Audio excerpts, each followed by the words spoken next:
Okay, well here we are. Welcome and good afternoon. You've joined us here for a Ontario network of CAPC CPNP projects webinar.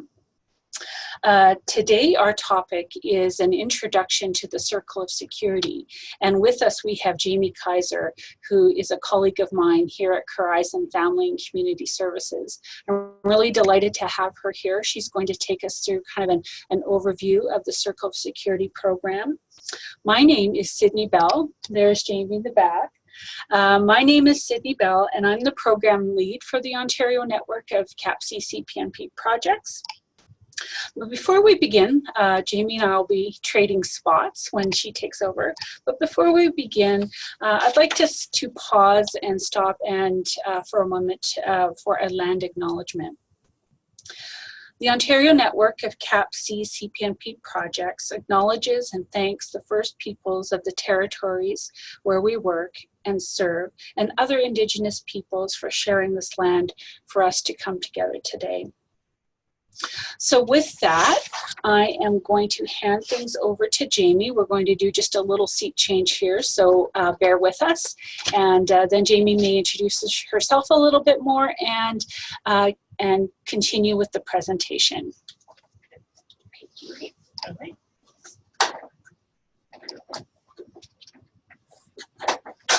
Thank you, Sydney. That's great. Welcome, everyone. My name is Jamie Carizon. I am a Circle Security facilitator, educator, and supervise the Circle Security groups that we run here at Carizon. So today, feel free to ask questions as we go along. Today's webinar is really meant to provide you with information about Circle Security, so what it is, how it's used. This is not a formal training. I can talk a little bit more at the end about the formal training, what that process looks like, if people are interested in that. I do go within the hour, I will go through all of the components of Circle Security. Yeah, so let me just queue up my PowerPoint presentation. I'm terrible with PowerPoint. I usually sort of sway off onto tangents, but the PowerPoint is there for you to read as we go.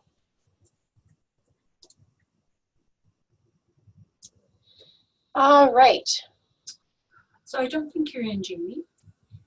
So if you minimize that again, and if you go down into the green box that says share, yeah, and then find your PowerPoint, and then hit share,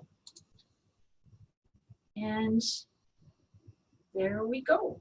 Okay. And if you want to go into, what we do see is the screen and also the little ones to the side, so which is fine. But if you want to go to view presentation, maybe, where's that? Probably you see at the bottom right, very small there. Oh, up a little bit there.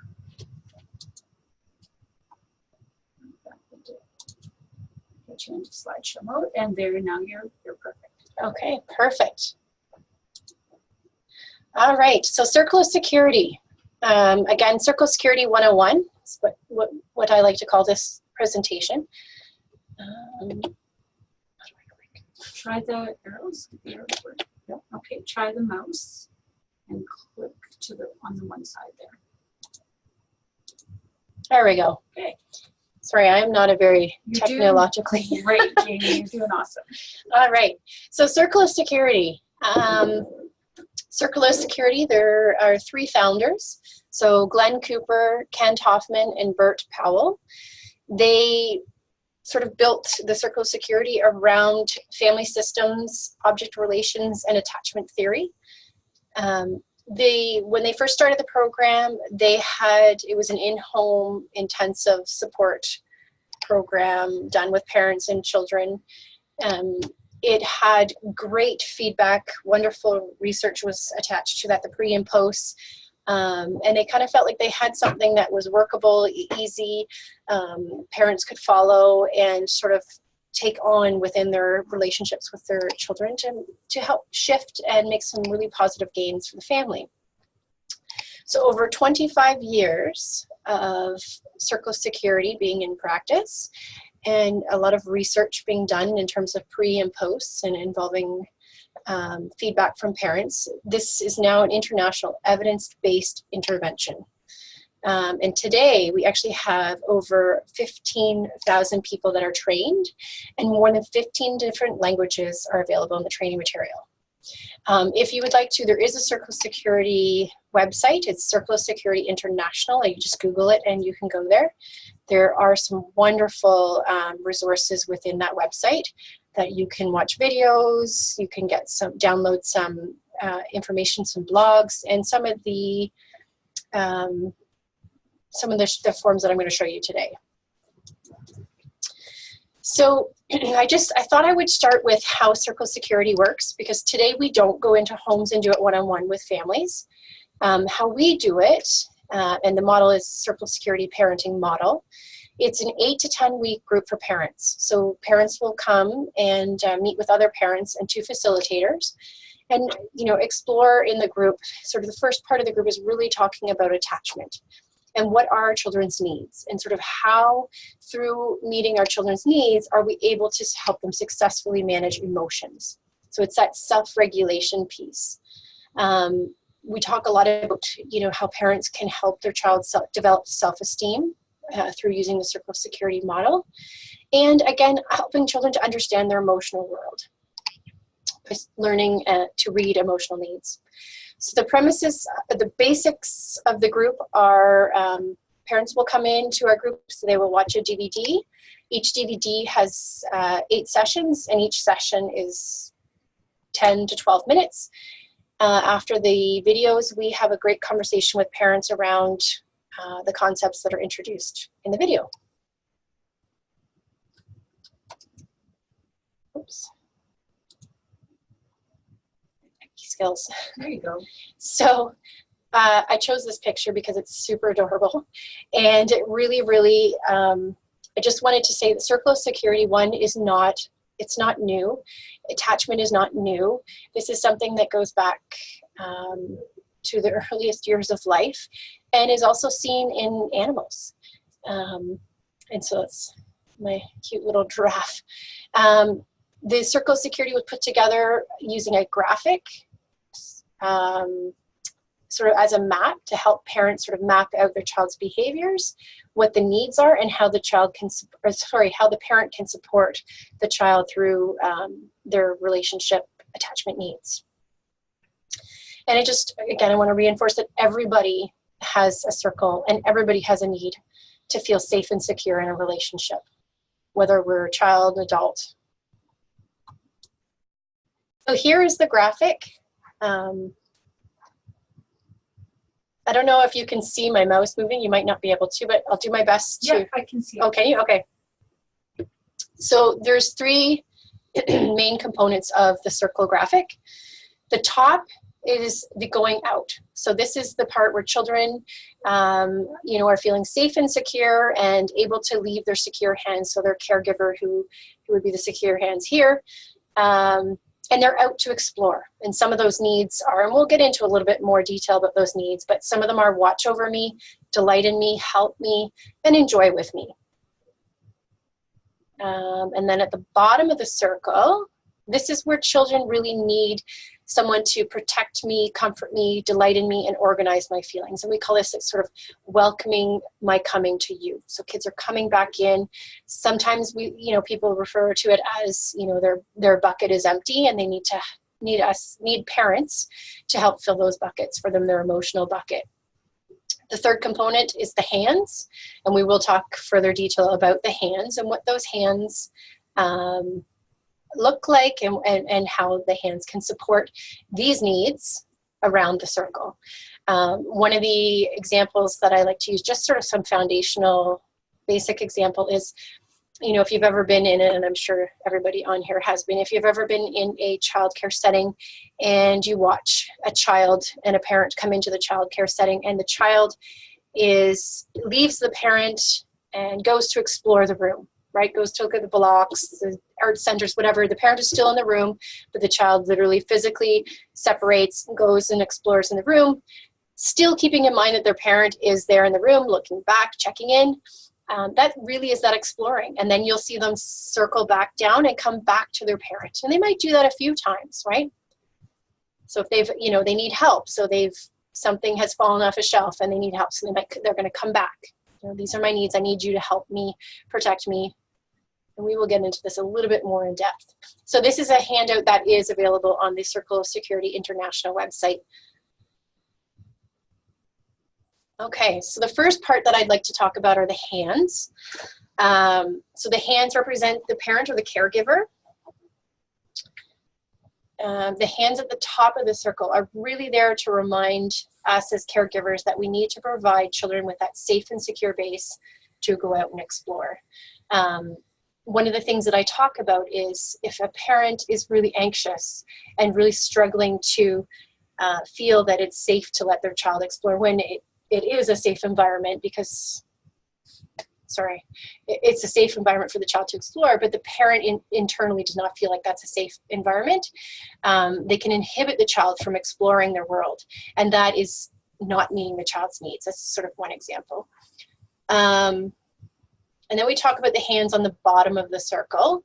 And this is, again, that reconnecting, right? This is where we see all kinds of behavioral struggles that are really hard, and we struggle with, right? And children struggle with. So the hitting, the kicking, the screaming, the behavior that's saying, I need you, help me organize my feelings, help me make sense of my world.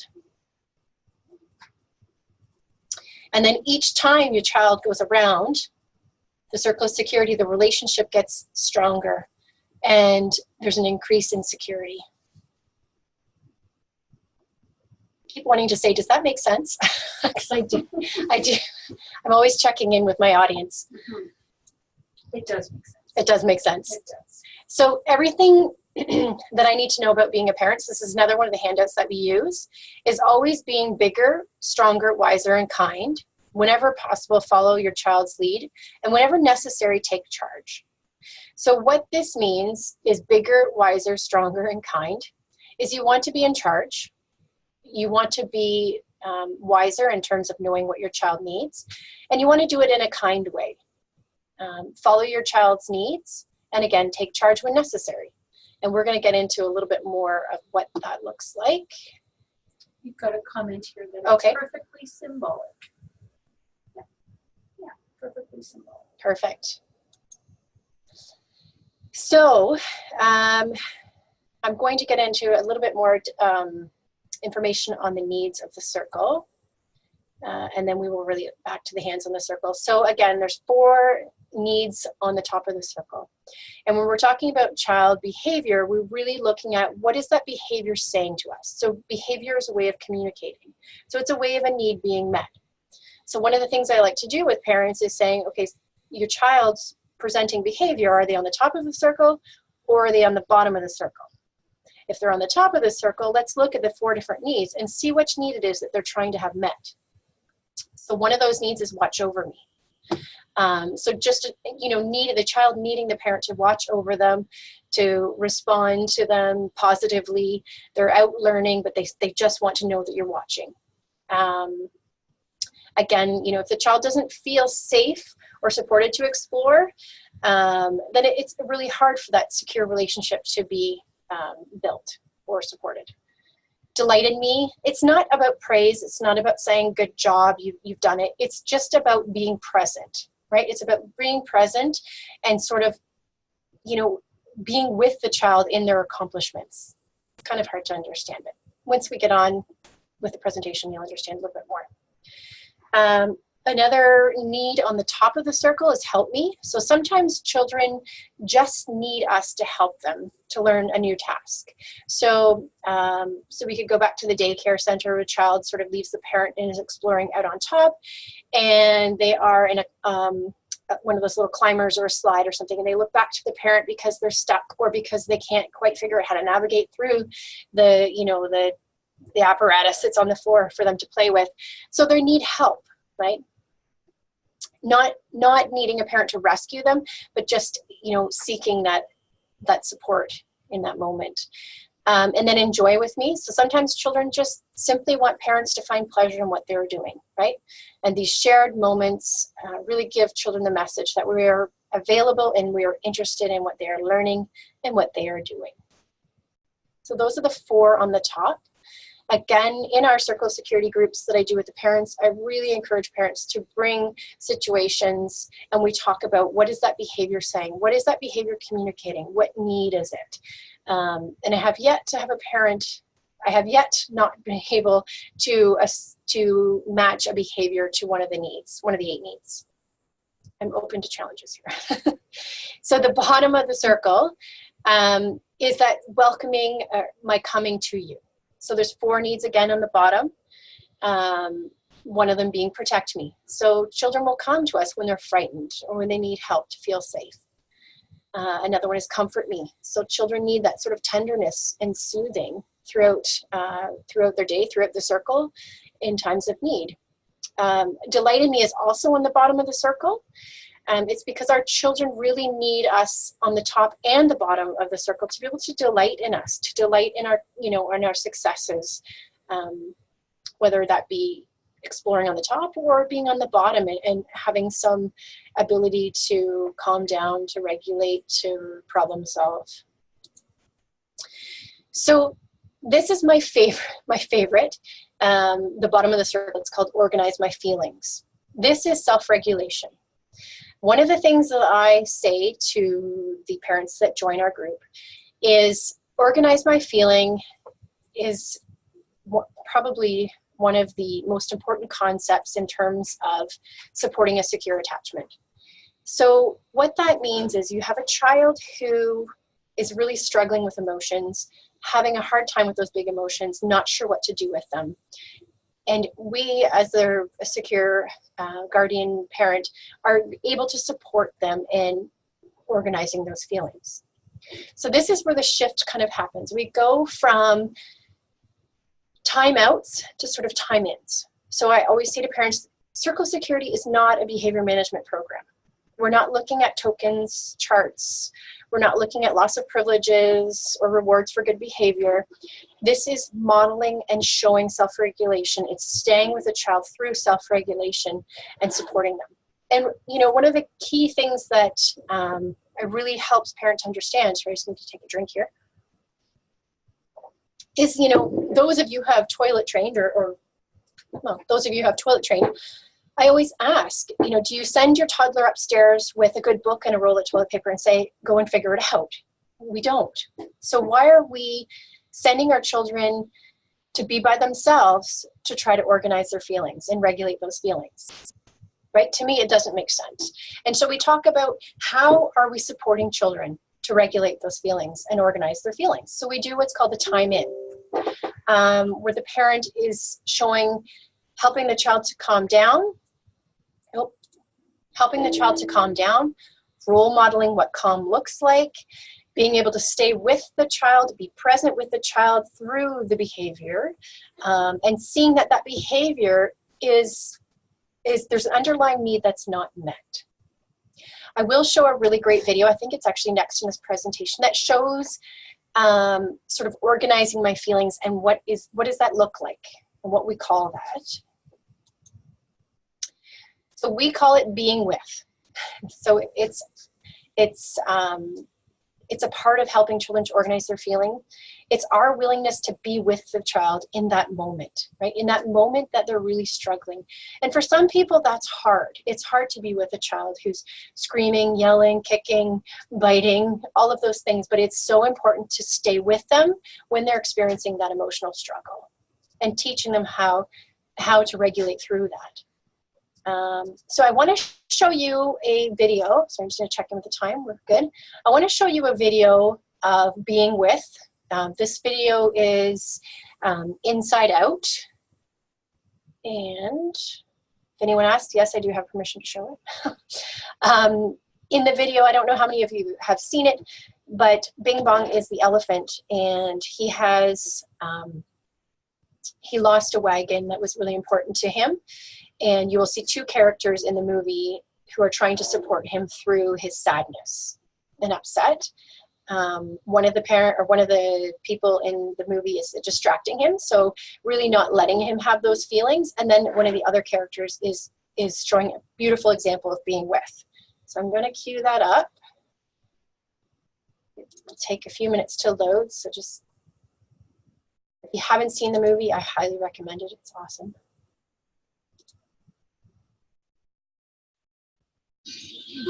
This stuff down in the hall of fame.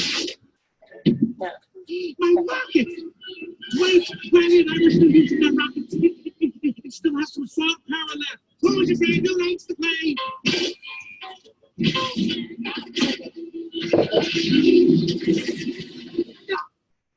you can't keep my rocket to the dust. Ryan, I go to the moon.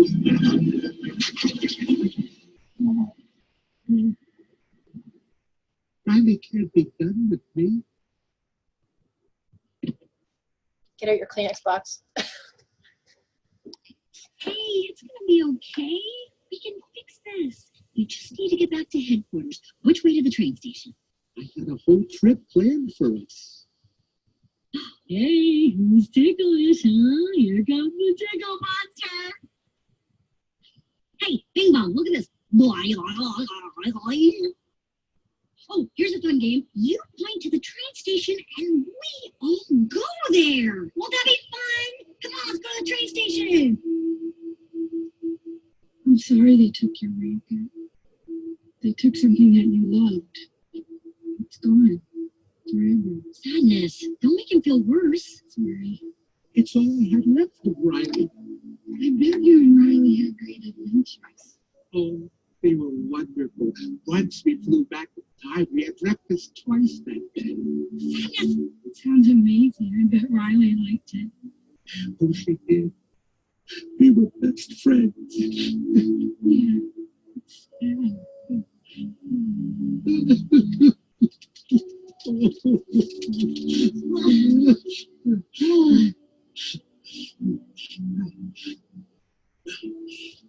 I'm okay now.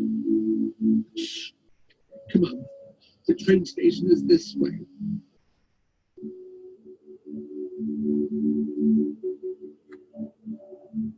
How did you do that? I don't really know. I was sad, so I listened to what... Hey, there's the train. All right. So there we go.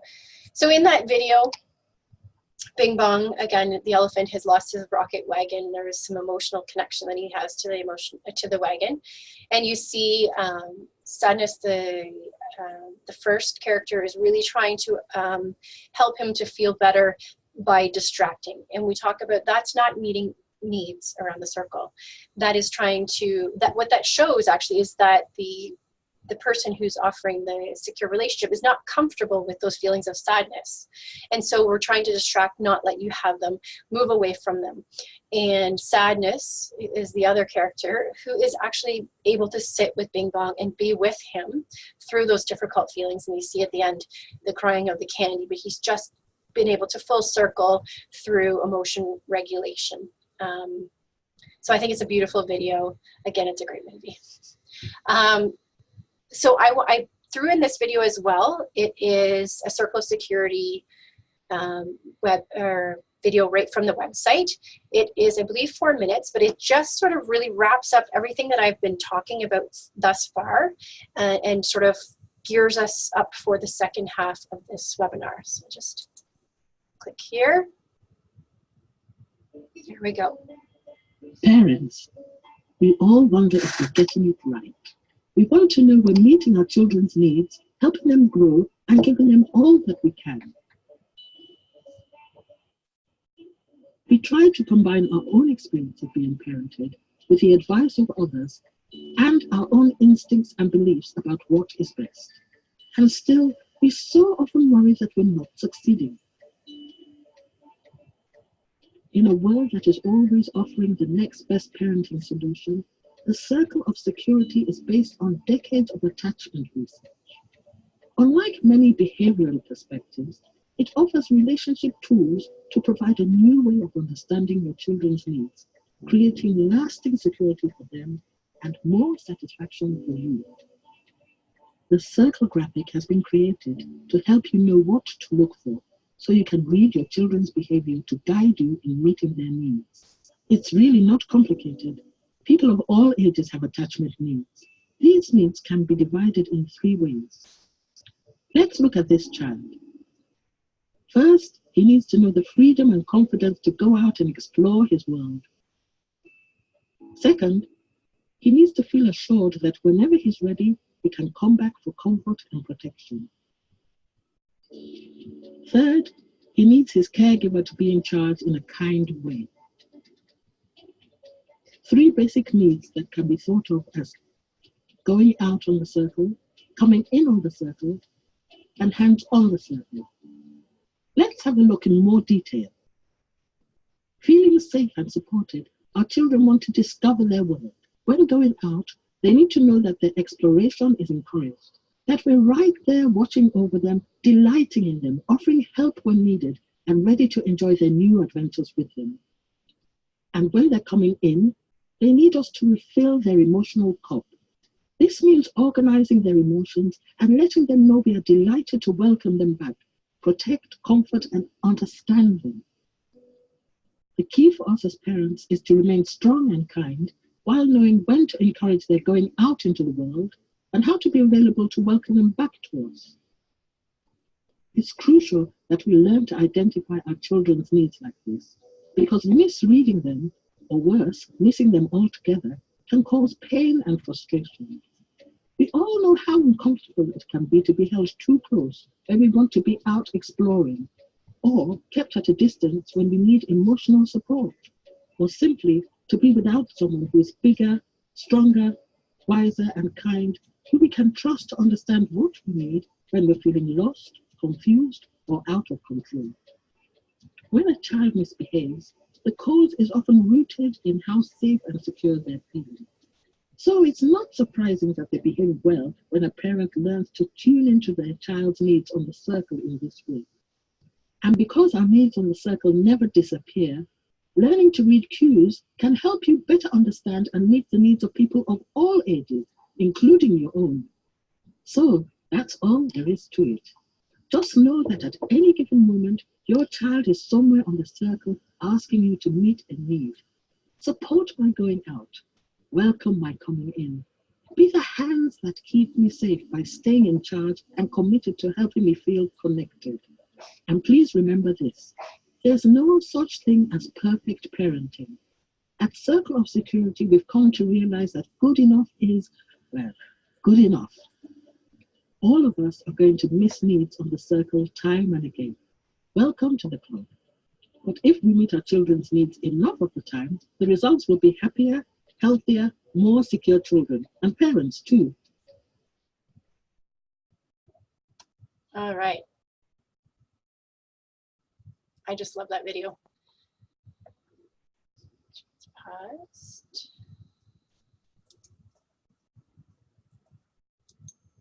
So one of the things that I really want to highlight in that video is the good enough. So one of the things that we talk with parents about is, you know, at least meeting your child's needs around the circle 30% of the time. And that's good enough to support that secure attachment for your child. Let's say when we start to talk about meeting needs and what that looks like, there's a lot of parents who will present with feelings of guilt. And so one of the nice things that we can provide the parents in the group is our hands. So facilitators be the hands in the circle for parents while they're exploring those feelings of guilt and what that looks like, and you know, are they parenting from a place of guilt, and sort of how we can help them to manage those feelings and look at things more in a circle of security lens in supporting their child.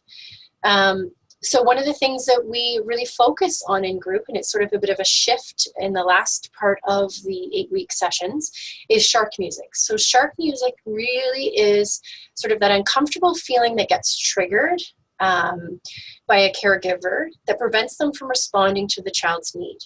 So again, you know, I talked a little bit about at the top of the circle, a parent who's overly anxious and is really struggling to let their child go out and explore in an environment that is deemed to be safe, really can cause stress for the child because they want to go out and explore, and it's, you know, something that is a need of theirs, but the parent, because of their own struggles and their own shark music, is feeling that it's not okay to let your child go out and explore. That's just one example. So shark music really, again, it's, you know, where are we struggling as guardians, parents, to meet the needs of children around the circle, and sort of where's that coming from and what do we do? And awareness is the first piece that parents really look at. We have a few activities that we do within our group that really help parents to sort of see, again, what their shark music is. And you know, it's interesting, we call it shark music. I'm not going to show the video today, but we call it shark music because it's, for some parents, behavior is shown by their child or displayed by their child, and all of a sudden it feels like a shark is attacking you, right? Your heart starts beating, your hands get sweaty, you know, all those feelings of, you know, anxiety or insecurity that I don't know how to manage my child. I'm sure most people feel that when their child is having a temper tantrum at the grocery store cash line and wanting to have that chocolate bar, and just feeling that anxiety and that sort of uncomfortable feeling. So we explore it, we talk about it, and support parents to kind of move past that and to really get back onto the circle and able to support their child's needs. See it here.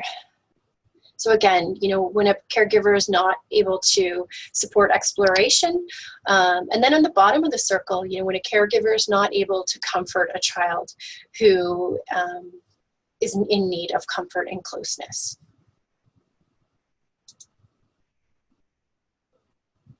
Oh, I do have it in here. We're actually not going to show it because I don't think we're going to have time. Oh, maybe we will have time. Let's see here. 4 minutes. We'll have time. We'll make it work. Parents. Throughout history, we've struggled to get it right. We hope we won't pass on our emotional issues to our kids, and we swear we won't make the same mistakes our parents did. We all have great intentions, but something seems to get in the way. Let's look at what that might be. At Circle of Security Parenting, we believe that being emotionally available to our children and their needs is the key to doing our best as parents. We call emotional availability being with. It means teaching emotional intelligence by being with our children in all their feelings, like sadness, joy, anger, curiosity, pain, frustration, excitement, and so on. Being with children helps them understand, trust, and move on from feelings. And knowing someone is with them in their feelings helps children feel less overwhelmed and more secure. Decades of research backs this up. For parents, some of this comes easily, but other times our children express emotions that make us uncomfortable. So we pull away or try to overrule their feelings, which leaves them on their own. We do this because our children's feelings can trigger strong emotions in us. We think of it like this: our history during childhood of how core people responded to our different emotions creates the background music for how we experience our children's feelings. Let's look at this example. This girl and her father have been enjoying time together in the park, but suddenly aware of the time, Dad says, "We need to go." When the girl hears this, she starts crying and gets increasingly angry. All at once, the dad's background music changes. The background music that is playing for the father right now, we call shark music. As it turns out, the dad's own mother was uncomfortable with loud displays of emotion, and she didn't know how to handle it. So throughout his childhood, she repeatedly told her son it was pathetic to cry, and she never ever asked him about his feelings of sadness or anger. His ability to deal with his daughter's emotion now is greatly affected by the experience with his mother then. Shark music. We're rarely aware it's playing, but it's our past experiences telling us to be afraid of or uncomfortable with a feeling or need that is actually safe. When our sharp music limits our ability to respond to these feelings, our children learn to hide or feel ashamed of them. This is a problem because we're teaching our children to fear emotions that are actually both safe and essential in life. Most of us experience sharp music with one emotion or another, and it's different for everyone. But whenever it is triggered, our ability to respond to our children's needs is limited. The good news is, by simply calling it by name and reflecting on what our children need in the moment, we can turn down our sharp music. This is so important because if we can learn to manage our history of negative experiences and perceptions, we can respond to the truth of our child's current situation and be with them in it. Ultimately, this will help our children grow up with a better ability to understand and share more of the emotions they experience. There's no escape here. Strong feelings are a challenge to manage as parents, but our children always benefit when we have an accurate response to what's happening, rather than reacting to the sharp music we're bringing into the relationship. Remember, there's no such thing as perfect parenting, and blame never helped anyone feel more secure. That includes blaming ourselves. But the more often we can identify our sharp music, the better off our children will be.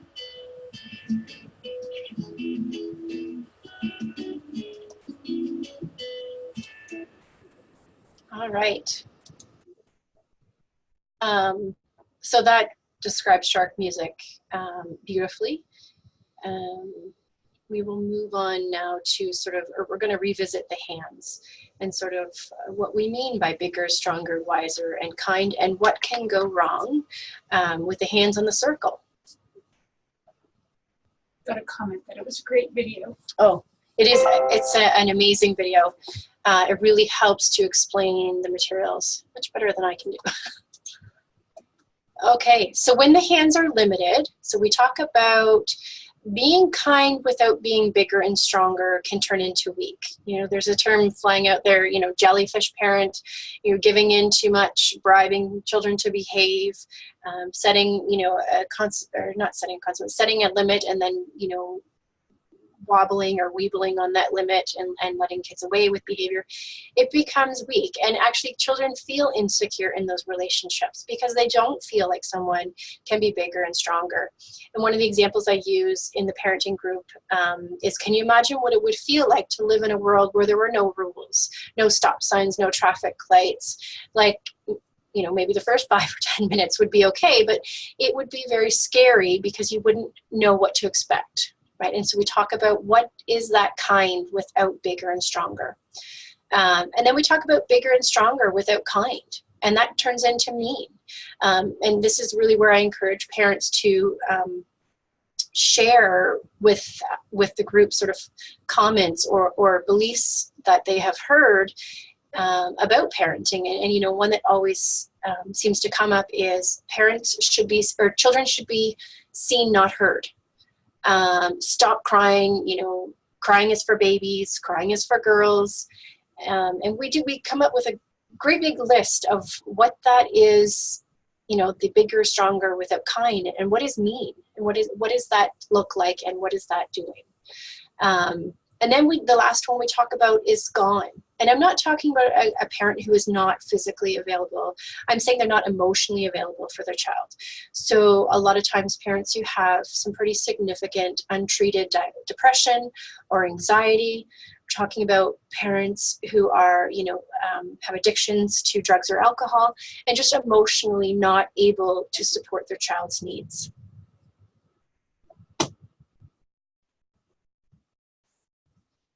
This is where we get into limited hands. So what children are quite resilient, and what they do is they learn what feelings are safe to show to their caregiver, or what needs they can ask to be met.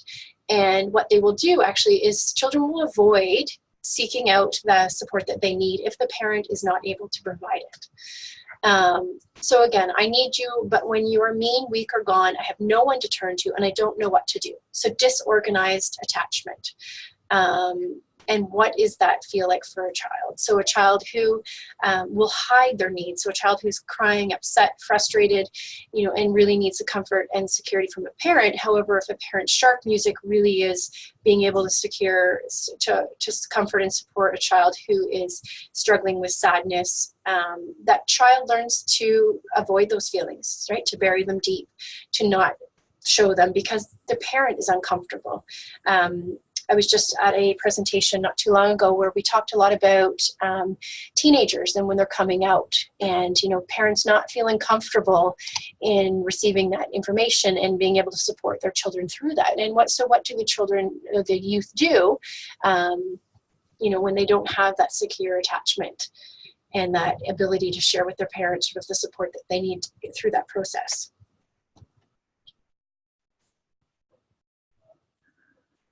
Okay, so one of the things that I want to do, first of all, I want to share a quick story with you. I'm just looking at the time. We have 15 minutes, so we're doing great.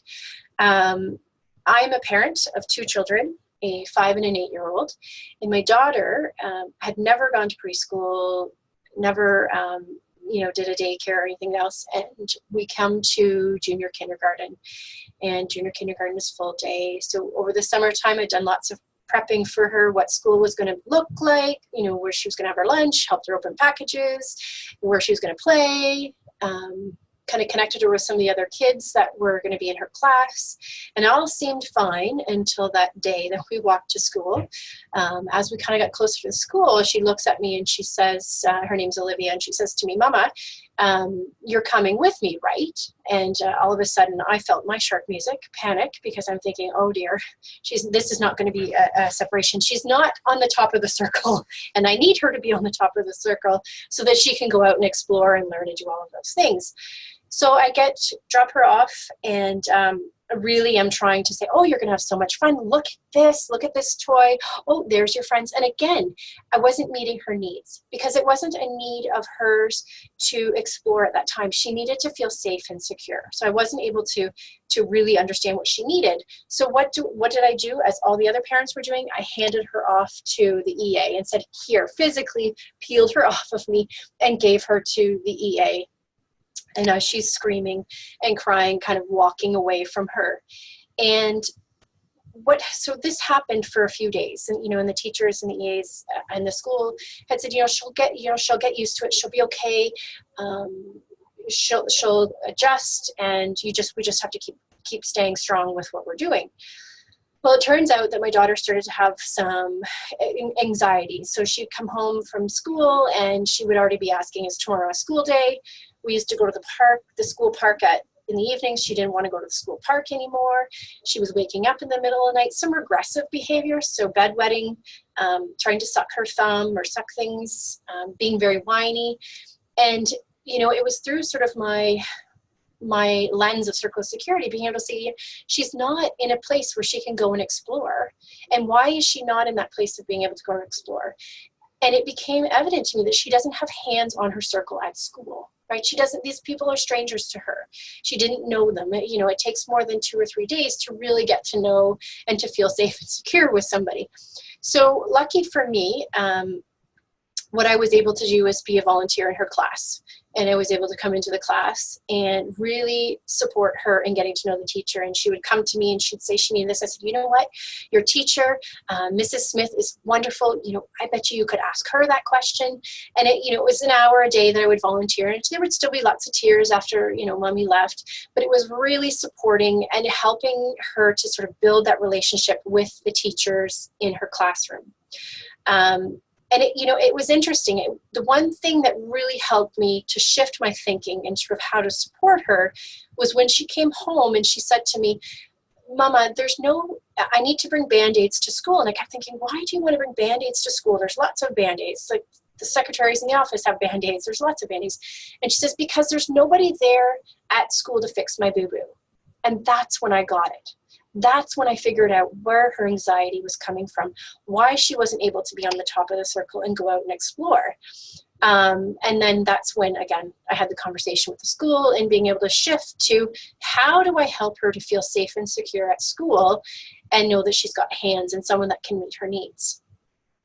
So it was a great learning experience for me. It was an amazing to be able to use the Circle of Security materials to support her and to support the school in understanding what her needs were. And I just love sharing this story because there's so many examples of so many people can relate. There's so much school anxiety for children, and sometimes, you know, the behavior modification approach, you know, the tokens, the stickers, you know, you stay at school and you can have this. It's just not what they need, and really being able to meet children where they're at. So we've got 10 minutes. I thought I would open it up to questions. Does that sound okay? Questions about Circle of Security. Before I do that, actually, I do want to mention that Circle of Security International does training. What that looks like, it's a 4-day training, and the facilitators of those trainings really walk you through how to become a facilitator, a parent facilitator, how to run these groups and support parents through this journey. And I believe they're done. It's an American-based program, but they run the Circle of Security through, we did ours in London, Ontario, but there's different places. You just have to go onto the Circle of Security International website and then search out where the trainings are being offered. So are you open to comments or yes, questions? Sure, absolutely. I do have a comment from Margaret Shelley saying that this just makes so much sense to me. Mm-hmm. She's just really resonating with it. Yeah. Does anybody else have any questions or comments? One of the things that, you know, as we're waiting for to see if there's other questions, you know, we've really at Carizon taken on that sort of hands and, you know, being able to be each other's hands at work. And what does that look like? And how do we support each other, and how do we support our agency to move forward with, you know, the day-to-day challenges that come across. I think that, you know, with Circle of Security, one of the things that we do get a lot of people saying is, you know, we're letting children away with behavior. You know, we're not addressing the behavior. We are, you know, it's a wishy-washy, you know, parenting type technique, and that's not what it is about at all. It's about what are the needs. You're still addressing the behavior. You're still teaching them what's right and wrong, but you're doing it in a way that's meeting their needs first. Okay. You're meeting their needs first and helping them to regulate those feelings, and then you're moving into the teaching and learning moments. Children can't learn when they're in that irrational emotional phase. That just doesn't happen. So let's support regulation and then move on to the learning part. Jamie, I have a question for you. What about in our role as providing programs, and we're working both with parents and children? How can we be the kind of the secure base kind of in that situation, often with parents who are struggling with their children?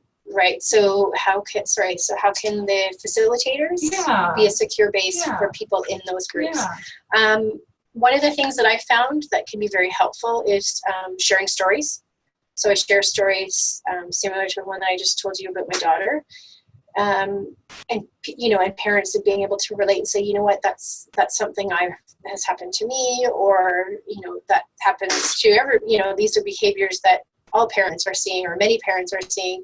And how can we support that? We really talk about self-care in our groups, and how parents can find those hands. A lot of parents will identify and say, you know, I don't have hands on my circle, so how am I supposed to fill up my child's bucket when my bucket's empty? And so we talk about, you know, who is that person in your life that can be the hands on your circle? Who do you go to, or how do we help you find that person? And what does that support look like? And again, we're talking about that healthy attachment, right? And just being able to be with the people that are in those groups and letting them talk about some of the struggles that they're having, and being with them and not talking them out of those feelings, just, again, being with them. I have a couple of comments and a question. Sure. Lily commented that she Oh wait, there's a comment here that someone says they greatly appreciate. It's a wonderful refresher to Circle Security. Oh, good. I can't wait to share this archive video with staff. Good. And then Lily commented that she loves the philosophy of the program, but looks like she's concerned about the length, like the 12 weeks is what she says here. Families may not have the time or energy to engage. Is it possible to provide the support in other ways? So it's an eight-week program. And sometimes we have been able to do individual one-on-one Circle Security sessions with parents.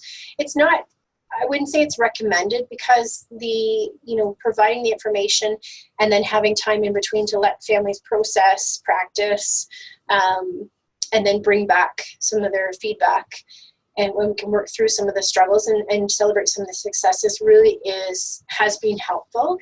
Trying to think, there is a model of Circle Security that is a clinician's model, and that's not done, so it's Circle Security not done in a parenting group. So there's two types of training. If you want to be a Circle Security clinician, you need to have your master's of social work, and then be able to do, and then it's 4 days training as well, and they teaching more intensive sort of in-home Circle Security away from the sort of parent group. I would have to say, a lot of time, one of the things that we do here at Carizon is a walk-in for parents. And when parents come in to walk in, we're always using that lens of, how are we looking at behavior, right? So you could modify the materials and just really talking about behavior as a symptom or a way of communication, and what is it that the child's trying to communicate, and how can we sort of match that up with a need, and what is the need that's being presented. I don't know if that makes sense or answers the question. So far in the groups that we have run, we will lose parents, like we'll assign 10 to 15 parents per group, and we'll lose maybe 1 or 2 parents in the first or second session, and parents just feeling like it's not something that they can support at home. But typically, the rest of parents will remain for the 8 weeks. That's great.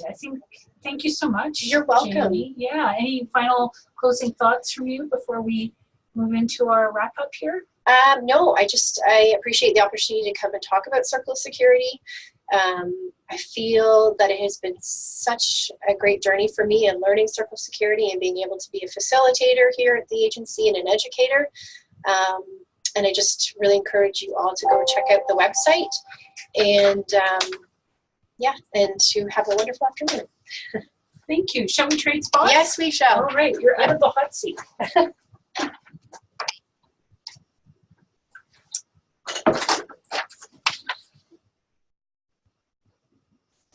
Well, thank you again, Jamie. That was a really actually interesting and engaging hour. I know I've taken the training, but I also appreciated this refresher. And I'm seeing some appreciation here expressed in the chat. I'd also like to express my gratitude to those of you who have joined us today. It was really great to have you here, and encourage you to join us for our next webinar, which is coming up on May 16th, called Medicine Wheel Programming, which is sure to be another interesting hour, and that'll be facilitated by Dolores McKay. So keep your eyes open. There's information on how to register for that in the newsletter and on WebConnect, so I hope you'll join us for that. And with that, we will wish you a good day and hope you have a lovely afternoon, and take care.